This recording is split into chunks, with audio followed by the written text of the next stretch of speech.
Olá, irmãos, é bom estar contigo, bom poder se chegar através desse meio, estar com vocês. Estou com a minha Bíblia aberta em Hebreus capítulo 10, do 19 ao 25. Portanto, irmãos, temos plena confiança para entrar no Santo dos Santos pelo sangue de Jesus, por um novo e vivo caminho que Ele abriu por meio do véu, isso é, do seu corpo. Temos, pois, um grande sacerdote sobre a casa de Deus.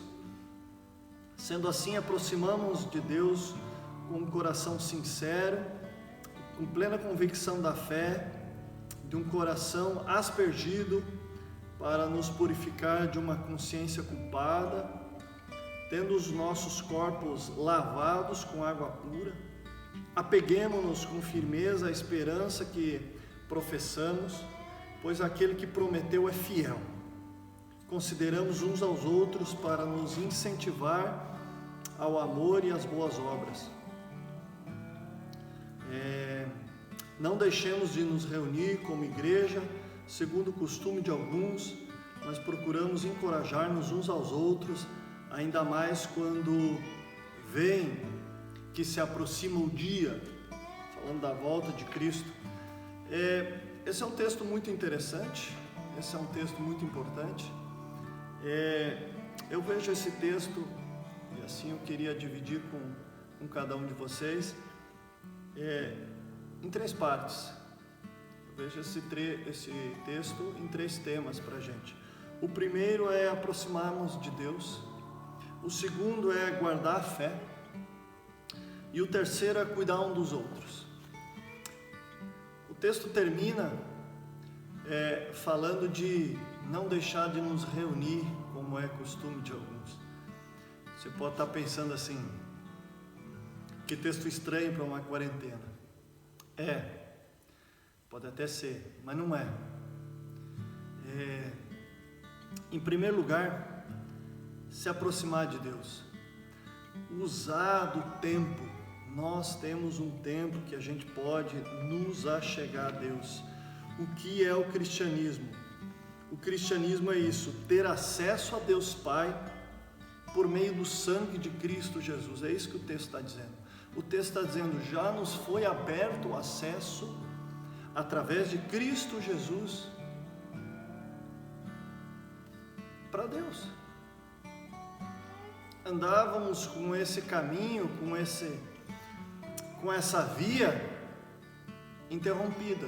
Em Cristo Jesus ela é liberada e a gente pode ter acesso a Deus agora através disso. O cristianismo é isso.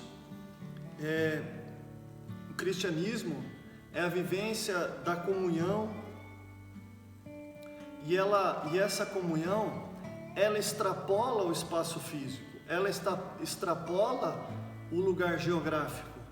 Também, mas tem que ir para além disso, encontrar os irmãos em oração, ligar para os irmãos, dividir isso dessa forma. Outro detalhe que o texto nos coloca aqui é que a gente pode guardar a fé. E como guardar a fé? Usando esse tempo que a gente tem para as disciplinas devocionais, leitura, constatação de algumas coisas dessa leitura, oração. Como essas coisas não nos foram roubadas. Na verdade, essa quarentena, se nós pensarmos muito bem, ela não nos roubou nada. Ela apenas constatou, ela apenas nos focou mais naquilo que nos é essencial. Não estar reunido de forma presencial sempre foi uma luta de 20 séculos da igreja. Ou a igreja foi perseguida de forma bélica, de forma concreta, ou a igreja foi perseguida de forma subjetiva. Ideias, movimentos, ideologias, tempos, ou as pessoas deram desculpas para não se reunir, ou elas tiveram que fugir para se reunir. Então as quarentenas, os momentos difíceis, os momentos que boicotaram a comunhão pessoal da igreja, sempre aconteceu. A igreja sempre se moveu, se movimentou, foi criada, foi projetada dentro dessas situações.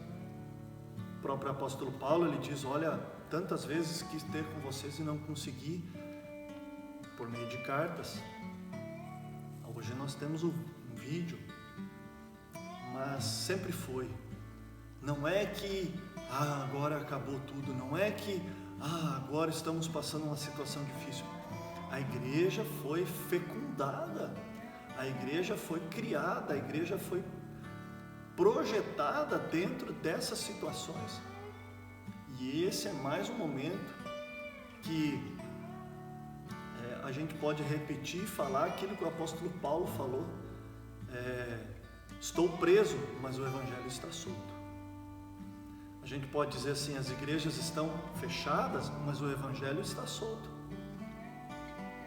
A nossa oração, o nosso testemunho em casa, o nosso culto domiciliar, o nosso momento de comunhão, de oração com o cônjuge, com os filhos, com os netos, com a família, esse jamais foi comprometido, jamais será comprometido, a não ser pelo nosso silêncio, a não ser pela nossa negligência, a não ser pela nossa teimosia, a não ser pela nossa falta de senso, ou a não ser por o nosso cristianismo até então aqui terceirizado.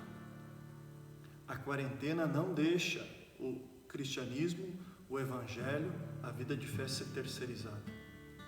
Ela nos confronta com aquilo que nós sempre fomos. Talvez nós confessamos aquilo que o pastor confessava, mas isso não era a nossa confissão, foi terceirizada. Digo e reafirmo novamente, o momento em comunhão, a igreja geográfica, ela é muito importante.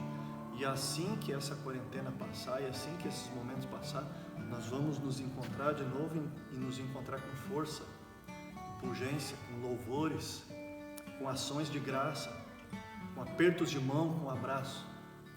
Mas enquanto isso nos é vetado por vieses óbvios, né? A igreja, o evangelho não está preso. Ele vai ao encontro. Cuidados uns com os outros. Esse momento que a gente vive nos mostrou também que os momentos mais significativos, mais profundos, mais intensos da nossa vida de fé foram vividos com outras pessoas. E isso é igreja, é o outro. Igreja não é apenas a capacidade que eu tenho de chamar Deus de Pai. A igreja é a capacidade também e a fé que eu tenho e a maturidade que eu tenho de chamar o outro de irmão. Como eu posso chamar Deus de Pai se eu não chamo o outro de irmão? As duas coisas andam juntas, elas são complementares. Na minha vida de fé, a comunhão com outros irmãos me trouxe muitas benesses. Também me trouxe muitos percalços, mas eu também fui um peso para algumas pessoas. E isso nós chamamos de igreja. Local de gente doente que precisa do grande médico que é o Senhor. Eu quero encerrar a minha fala dizendo que nós não precisamos nos entristecer com o momento que tem acontecido. Nós temos que, como ao longo de séculos e séculos da igreja, nós temos que nos alegrar que talvez a igreja, de forma geográfica, ela está fechada, ela está presa, é preciso que isso aconteça. Por outro lado, o Evangelho não está acorrentado, tem livre acesso, nossa boca pode falar, nosso coração pode interceder, nossas mãos podem tocar. Ainda nos resta a fé, discernimento e ação dentro dos nossos lares, dentro dos nossos círculos. É momento da igreja também testemunhar, é o momento de novo da igreja encontrar o caminho dos joelhos no chão, da súplica, do perdão, do pedido de perdão de pecados. Então, penso que nós podemos nos alegrar também nos momentos difíceis. Os desertos, o deserto que Cristo passou, demonstrou e fez com que Cristo demonstrasse assim para nós a sua identidade. Os desertos que passamos na vida, eles não devem ser menosprezados nem diminuídos, nem dizendo foi uma fase ruim, mas foi uma fase de nós nos encontrarmos com a nossa identidade, com o sentido da nossa vida e reafirmar os conteúdos, reafirmar os critérios, reafirmar a nossa filosofia de vida e como nós encaramos o mundo que nos cerca. Meu desejo